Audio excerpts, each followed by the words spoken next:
শুভ সকাল বন্ধুরা, আমার আরও একটা নতুন ভিডিওতে তোমাদের সবাইকে অনেক স্বাগত জানিয়ে শুরু করলাম একটা নতুন দিন আর তার সঙ্গে একটা নতুন ভিডিও। আর আমার গোপুসোনাকে ঘুম থেকে তুলে দিয়েছি। দেখো গোপুসোনা কিন্তু এখন আমার কোলে। আর গোপুসোনাকে এখন আমি একটা জামা পরাবো, মানে আগের দিনের জামাটা ছাড়িয়ে দিয়ে একটা নতুন নতুন না অন্য একটা জামা পরাবো। এই যে ড্রামটার মধ্যে গোপুসোনার জন্য জামা রাখে দিই, তো সেখান থেকে একটা জামা নিয়ে পরাবো। আর আজকে গোপুসোনাকে ওই ঝাপুর ঝুপুর ওই জামা আর পরাবো না, কারণ বাড়িতে সবসময় পরার জন্যে হালকা পাতলা যেসব জামা সেই জামাগুলোই গোপুসোনাকে পরাবো। আর কারণ গোপুসোনা তো গরম হয় না সবসময়তে, ওই অত বড় বড় ঝাপুর ঝুপুর জামা পরালে ওগুলো কোনো একটা অকেশনেই ঠিক আছে, তবু মাঝে মাঝে শখ করে একটু পরিয়ে ফেলি। নাহলে এমনি সময় ভালো সুন্দর চমকি দেওয়া জামাগুলো কোনো একটা অকেশন বা কোথাও নিয়ে যদি যখন যাই তখন পরাই। একটু আধটু তো গোপুসোনাকে এদিক ওদিকে নিয়ে যেতেই হয়, কারণ গোপুসোনা মাঝে মাঝে দিদিভাইয়ের বাড়িতে যায়। দিদিভাইয়ের বাড়িতে এই কদিন আগে গৃহপ্রবেশ অনুষ্ঠানে গোপুসোনা তো কতদিন ছিল সেখানে, হচ্ছে কতদিন, প্রায় 12-13 দিন মতন ছিল। কারণ যতদিন আতুর ছিল ওই আমাদের যে পুচকু সোনা বাড়িতে নতুন অতিথি এসছে আর কি, তো তার জন্য তো আতুর ছিল, তাই জন্য গোপুসোনা বাড়িতে ছিল না। সেই কদিনে আমার যে কী মন খারাপ ছিল, গোপুসোনাকে দেখতে পেতাম না। আর তারপরে দিদিভাই আগে যখন কাছাকাছি থাকতো তখন অনেক সুবিধা ছিল, এখন তো দিদিভাই থাকে হচ্ছে অনেক দূরে। অনেক দূরে মানে কি কাছেই, মানে আগে যতটা কাছে ছিল ততটা তো আর নয়, একটু হলেও দূরে। তো যাই হোক, চলো গোপুসোনাকে দেখো এইটা পরিয়ে বসিয়ে দিলাম, আর হচ্ছে একটু আধটু সাজিয়েও দিলাম। এবার হচ্ছে এখনও কিন্তু গোপুসোনার সাজ সম্পূর্ণ হয়নি। গোপুসোনার সাজ এখন সম্পূর্ণ হবে যখন আমি ফুল দিয়ে পুরো সাজিয়ে দেবো তখন। কারণ এত ফুল গোপুসোনার জন্য তুলে আনা হয়, গোপুসোনাকে না সাজালে হয়? কত টগর ফুল, তারপরে কাঞ্চন ফুল, নয়নতারা ফুল আমার গোপুসোনার জন্য আনে। আর মা প্রত্যেক দিন কত ভোরে উঠে ফুল তোলে বলো তো। আগের দিনের ভিডিওতে তোমাদেরকে দেখিয়েও দিলাম যে ফুল চুরি হয় বলে, মানে কত সকাল সকাল উঠে পাহারা দেওয়ার জন্য উঠেছিলাম। আর কত জবা ফুল ফুটে, কিন্তু অর্ধেকের বেশি জবা ফুল আমরা পাই না। আর এগুলো তো এগুলো আর কি যারা আর কি ফুল চুরি করতে আসে তাদের আর কি অত ধৈর্য থাকে না, ওই জন্য এই সাদা টগর ফুলগুলো অতটা মানে টাইম লাগে তো তুলতে পারে না, কিন্তু হাতের সামনে বড় বড় জবা ফুলগুলো যা পারে তুলে নিয়ে চলে যায়। ওই জন্যে তো পাহারা দেওয়ার জন্য উঠেছিলাম, কিন্তু কাউকে দেখতে পেলাম না। যাই হোক, সকাল সকালে উঠতে হবে। আর গোপুসোনার বাসনগুলোও দেখো মেজে অনেকক্ষণ আনা হয়েছিল, আমি স্নান করার আগেই বাসনটা মেজে নিয়েছিলাম। আর এখন আমি বাসনগুলো উপর দিচ্ছি, বাসনগুলো উপর না দিলে জল না ঝরালে চারিদিকে জলে জল হয়ে যায়।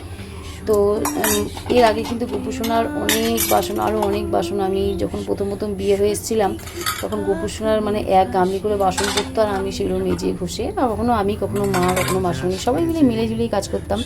কিন্তু এখন তার গোপুসোনাকে অতটা মানে সেরকমভাবে রান্নাবান্না করে মা দিতে পারছে না, তো তাই জন্য তত বাসন হয় না। আগে কুকার কড়াই গোপুসোনার জন্যই আলাদা করে কত রান্না যে হতো তার কোনো ঠিক ঠিকানা নেই। তো চলে এলাম এবার গোপুসোনাকে খেতে দিয়ে চলে এলাম রান্নাঘরে। এখন আমাদের রান্নাবান্না আর খাওয়া দাওয়ার পালা। রান্নাবান্না বলতে এখন দেখতেই পাচ্ছি, এখন একটু মুড়ি ভেজে নিচ্ছি। অনেকদিন পর একটু মনে হলো যে মুড়িটা একটু ভেজে একটু চা দিয়ে বসে খাবো। চা দিয়ে মুড়ি আমার খুব ভালো লাগে। তো সকালবেলা ভাবলাম একটু মুড়িটা ভেজে নিই। তো এমনি মুড়ি, শুধু মুড়ি খাওয়া যায় না কোনো মতেই। যতক্ষণ না একটু, আমি এমনিতে মুড়ি খাই না, আর যদি খাই একটু কড়াইতে নেড়ে নিয়ে একটু মচমচে করে নিয়েই খাই, তাহলে মুড়িগুলো পুরো নরম একদমই ভালো লাগে না। আর হচ্ছে আজকে রান্না বলতে দেখো, এটা কি বলতে পারবে তোমরা? চলো বলো দেখি, এটাতে আমি কি কি ভিজিয়েছি। এটা হচ্ছে বড়া করব, তো তার জন্যে চলো তোমাদেরকে বলেই দিই। আর তোমাদেরকে আর বেশি আর রহস্যের মধ্যে রাখবো না, কারণ আমি এত সুন্দর রান্না জানি, তোমরা জানো ভালো করেই। দেখো তোমাদের সঙ্গে মজা করলাম, তোমরা যেন আবার ভেবো না কিছু। এটার মধ্যে হচ্ছে বেসম আছে, আর হচ্ছে ডালের গুঁড়ো, যেটা দিয়ে আমি এখন বড়া করব। তো তার মধ্যে পেঁয়াজ কুচো, লঙ্কা কুচো, তারপরে কালো জিরা, হলুদ সব কিছু দিয়ে নিলাম। আর বাইরের ওয়েদারটা দেখতে পাচ্ছ, বাইরের ওয়েদার এখনও কিন্তু রোদ কিচ্ছু হয়নি, কদিন ধরেই এরকম চলছে, ভীষণ কষ্টে যাচ্ছি। মানে কি বলবো, রোদ্দুর না হলে যে কী কষ্ট হয় সে বলার কথা নেই। আর দেখো কথা বলতে বলতে কিন্তু বড়া ভেজে ফেলেছি। আর ওই দেখো তোমার দাদাভাই দেখতে পেলে চা খাবে, ঘন ঘন খালি বাড়িতে আসবে আর বলবে চা চা দাও চা দাও। আর আমি তো এক বাটি করে চা করে রেখে দিই, যখনই বলে তখনই গরম করে দিই। কী করবো বলো, কতবার চা করা যায়। আর এই দেখো দুটো বড়া আমি খেতেও শুরু করে দিয়েছি, বড়া ভাজা হয়ে গেছে। বড়াগুলো একটু মানে ধরে গেছে, মানে আর একটু কম ভাজা দরকার ছিল, একটু মানে কালো কালো হয়ে গেছে। তো যাই হোক চলো, যা হয়েছে হয়েছে, ওই দিয়েই তরকারি করে ফেলবো, আর কিছু করার নেই, এমনিতেও অনেক বেলা হয়েছে। তো এখন আমি আলু কাটবো, বুঝতে পেরেছো, আলু দিয়ে, আলু পেঁয়াজ আদা রসুন সব কিছু দিয়ে বড়ার তরকারিটা করে ফেলবো। তো তরকারি আমি চাপিয়ে দিয়েছি। তো চলো তরকারিটা এবার করে নিই, তার জন্য আদা কুড়ে নেব, রসুন কুড়ে নেব, আর তরকারিটা হয়ে গেলে তারপরে আবার আসছি।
তো চলো, রান্নাবান্না পুরো কমপ্লিট হয়ে গেছে, চলে এসেছি, খাওয়া দাওয়া করবো এবার।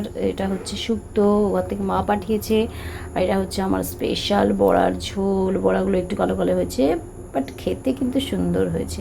আর এটা হচ্ছে বিউলির ডাল। তো বিউলির ডাল হলে এমনি আমাদের দারুণ কাটে দিনটা, মানে আমি তেমন ভালোবাসি না, তোমাদের দাদাভাই বোম্বাইরা খুব ভালো খায়। তো যাই হোক চলো, আর দুপুরবেলায় খেয়ে দিয়ে ঘুমিয়ে নিয়েছি। তারপরে হচ্ছে সন্ধ্যাবেলা দেখো গোপুসোনা গায়ে চলে এসেছি সন্ধ্যা দিতে। শুভ সন্ধ্যা বন্ধুরা। আর এই দেখো আমার গোপুসোনাকে যেমন সাজিয়েছিলাম তেমনই আছে, কিন্তু ফুলগুলো একটু একটু শুকিয়ে গেছে। আর গোপুসোনার কাছে আছে একটা ফুটি, গোপুসোনা এখন ফুটি খাবে দেখো, এরা বোম্বার জন্য নিয়ে এসছে। তো চলো গোপুসোনাকে এখন খাইয়ে দিচ্ছি। গোপুসোনার তো সন্ধ্যেটা খুব ভালো কাটলো। তো আমরা এখন কি খাবো সন্ধ্যেবেলায় জানি না, সন্ধ্যে টন্ধে দিয়ে এখন গুনগুনকে খাইয়ে, নিজেরা খাইয়ে গুনগুনকে বই নিয়ে বসাবো। গুনগুনের কালকেও একটা পরীক্ষা আছে। চলো সময় আর বেশি নষ্ট করবো না, দেখা হবে আবার কালকে নতুন ভিডিও। সবাইকে টাটা, সবাই ভালো থেকো। আর আমার ভিডিওটা দেখে একটু লাইক কমেন্ট শেয়ার করো। টাটা।